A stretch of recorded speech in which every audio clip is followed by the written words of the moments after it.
पत्नीसोबत प्रेमसंबंध असल्याचा संशयावरून तरुणाला बेदम मारहाण केल्याप्रकरणी भिंगार कॅम्प पोलीस ठाण्यात गुन्हा दाखल करण्यात आलाय। पत्नीसोबत प्रेमसंबंध असल्याच्या संशयावरून एका तरुणाला लाकडी दांडक्यानं आणि लाथाबुक्क्यांनी बेदम मारहाण केल्याची धक्कादायक घटना अहिल्यानगरमधील फर्याबाग परिसरातील केदार वस्ती येथे घडली आहे।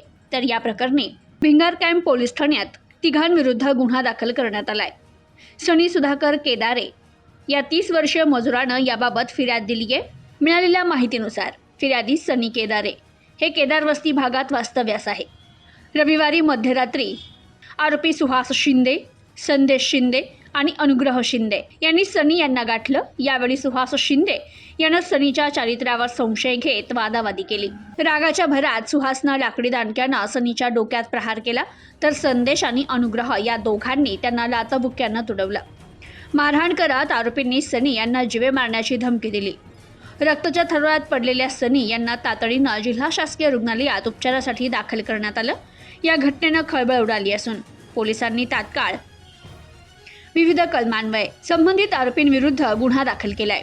आरोपींना अद्याप अटक झाली नसून पोलीस त्यांचा शोध घेत आहेत। Bureau report, news today 24, Ahilyanagar.